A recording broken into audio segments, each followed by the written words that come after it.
What's going on, guys? Welcome back to Yappin in the Morning. My name is Dustin. Today we're going to talk about the T. Higgins situation as well as the Trevor Lawrence trade rumors. And then we really need to talk about what the Patriots are going to do at wide receiver, where the wide receiver free agents are. There's a couple top ones that are pretty good and are going to be a good fit. But let's dive right into the T. Higgins situation. It's been rumored today that the Bengals are going to franchise tag T. Higgins yet again. That franchise tag's looking like $25 million right now. I really don't know if the franchise tag is the correct play here. Like, honestly, I feel like if they don't make a deep playoff run and T. Higgins is going to really just try and force his way off the team at that point, because, I mean, that's just a terrible, relationship builder, just to franchise tag a player twice. That never tends to work out. If he ends up not getting a deal done, this does extend their time to get a deal done.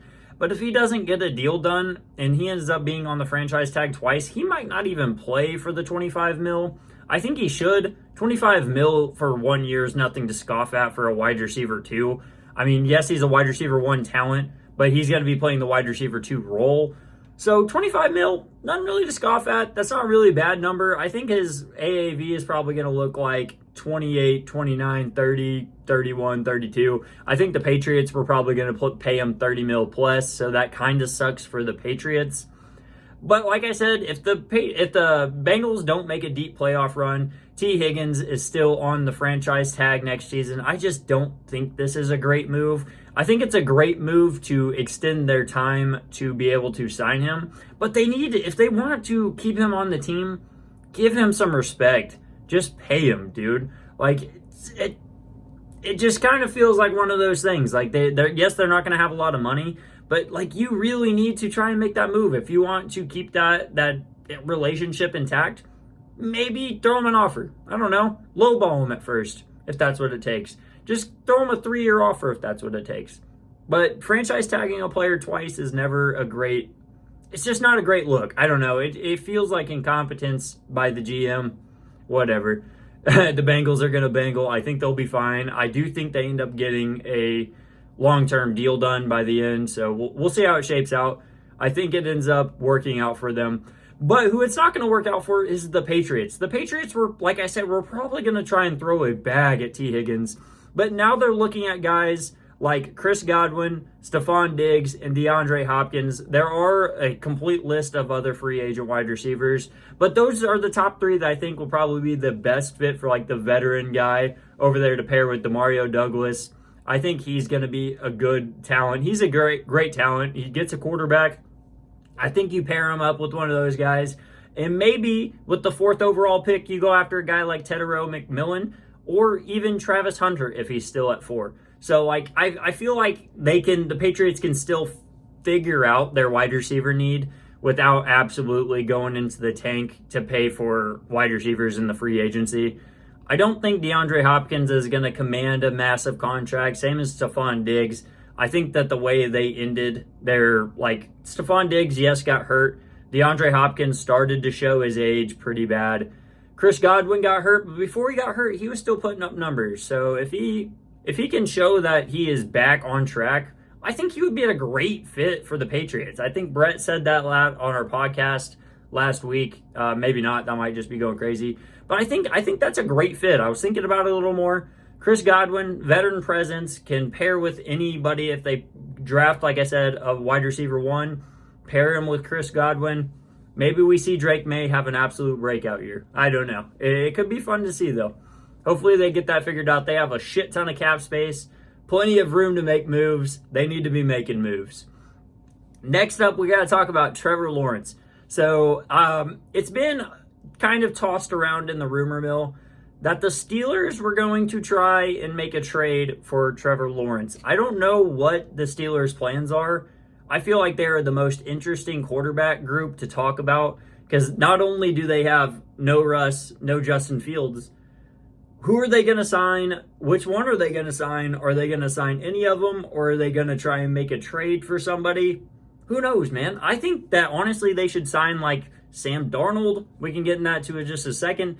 But Trevor Lawrence to the Steelers has been shut down. All right, if you guys see anything more about that, Trevor Lawrence has absolutely killed that rumor. He went on, I think, Up and Adams.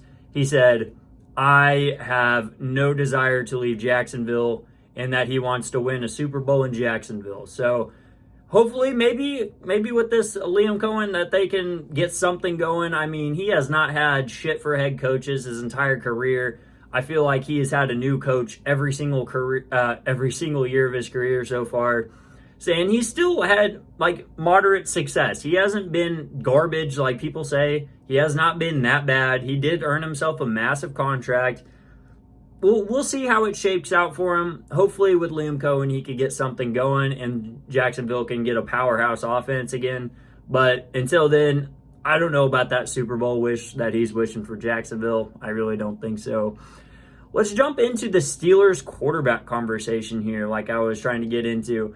Who are they going to sign? Steelers fans, if you're watching this, who do you want to sign? Because I feel like the Steelers are in the same situation as the Giants. They're completely empty quarterback room. What do you do? Who do you sign? Do you draft a quarterback? Do you trade up to draft a quarterback? If you want to draft a quarterback, is your quarterback going to be there by the time you pick? It's in the quarterback draft class. I was going to talk about this at the end. I don't know that there's one that's actually a top 10 pick. Like, to be honest, like some teams are going to reach, like the Giants, Titans, Browns. They're going to have to reach for a quarterback, and that's fine. So whenever a quarterback's on the table, you're going to have to draft them. But I do think that there are 10 other better players in the draft, maybe barring one of these quarterbacks.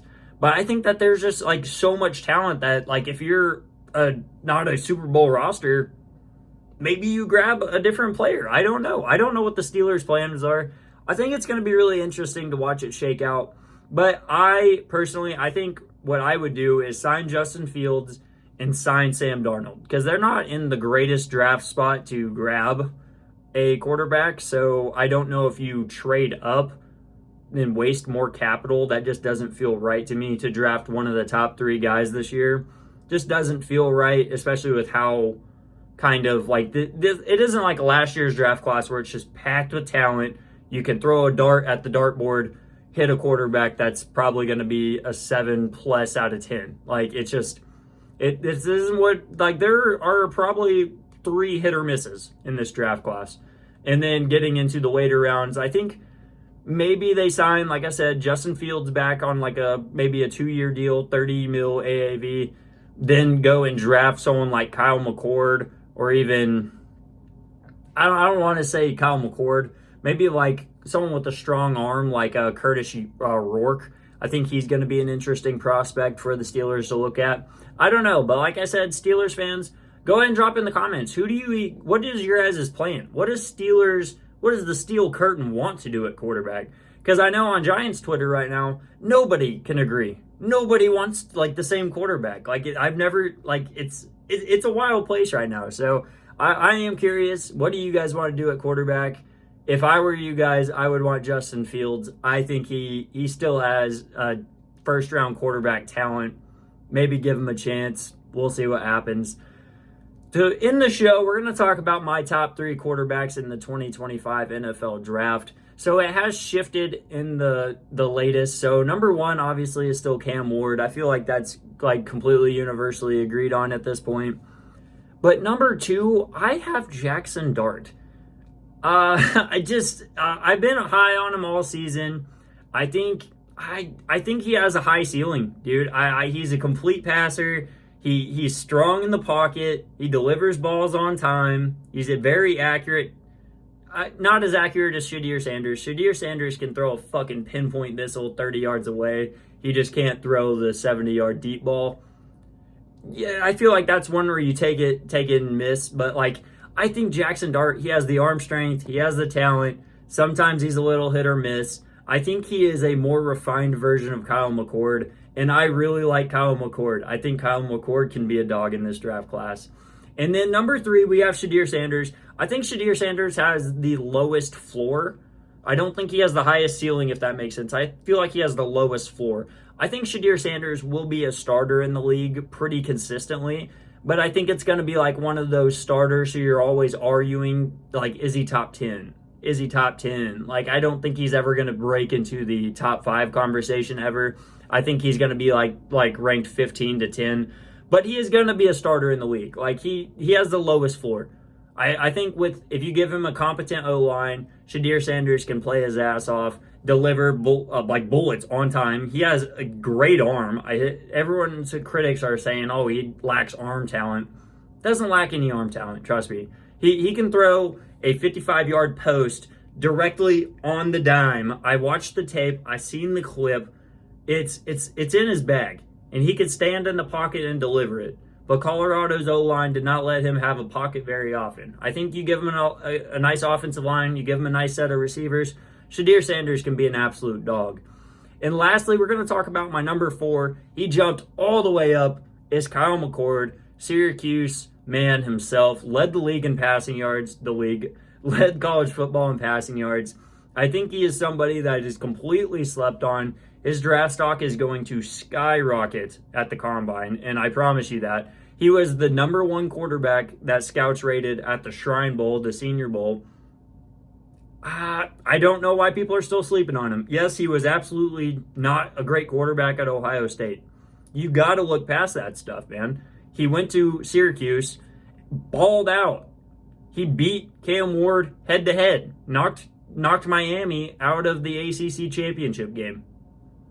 Maybe give him some respect, man. I don't know. I think Kyle McCord is going to be an absolute dog.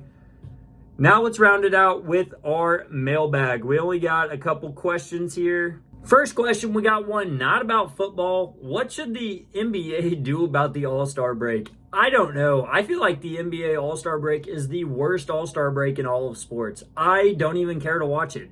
Their number 1 star in the All-Star break is a G Leaguer who is only good for dunking. He's never going to make the league, but he shows up and dominates the dunk contest. So, I mean, like, if that's something you're into, cool. He does bring a spice to the dunk contest. That is cool. But that's about all I got to say about that. The NBA All-Star break, unless they start giving some incentives. What the NHL right now is doing with the Four Nations Cup, it's awesome. Everybody's rooting for it. Every single NHL fan that I know has been watching this die hard because it's so much fun to watch, dude. These guys are willing to die for their country, dude. Like, they love it. But NBA players, they don't even care to get minutes on the All-Star floor, and I don't blame them. Where's the incentive to do that? I don't know. I don't think it's a great All-Star break, man. Next question. Is exclusivity streaming killing sports? This one, I feel like, can go both ways. I feel like for avid watchers of the NFL, that having a random game on Amazon Prime or Netflix or Hulu, or Tubi, wherever they decide to have the games, yes, it is annoying, but all NFL fans are still going to watch. I think exclusivity streaming, like them bringing those games to Netflix on Thanksgiving, a lot of people have Netflix. They're like, hey, I have Netflix. Let's watch a football game. I don't think it's as bad for sports as people think. That might be a cold take to some of y'all, but I think it helps grow the sport. And like, the more streaming services that people have, like randomly, if they have a game on Peacock, we're going to watch it. The NFL fans that are diehards of their team are going to watch that game. They're going to get Peacock, they're going to pay for it, and we're going to watch it. And if somebody already has Peacock, they're like, hey, I can watch a football game. I never watch football. I don't have YouTube TV, or I don't have such and such. I don't have an NFL Plus on your phone. Whatever it may be. But they have Peacock. They're like, hey, I'll watch a football game. And maybe they see a team that they like and they're like, hey, I'll start following them. I think exclusivity streaming, it's not as bad as it sounds, but it is very fucking annoying. I will say that, like, having to pay a random $5 subscription to watch one game, it is fucking annoying, but I will do it because I love watching football. So, yes, I think people can take it any way that they want, but I do think for the overall, I think it is good for the growth of the sport. I don't think it's killing the sport. that is going to be all today. If you guys enjoyed, make sure to drop a like. If you guys have any questions for next week's mailbag, drop them in the comments or go ahead and tweet them at me. I'll get them answered. We'll see you guys next week.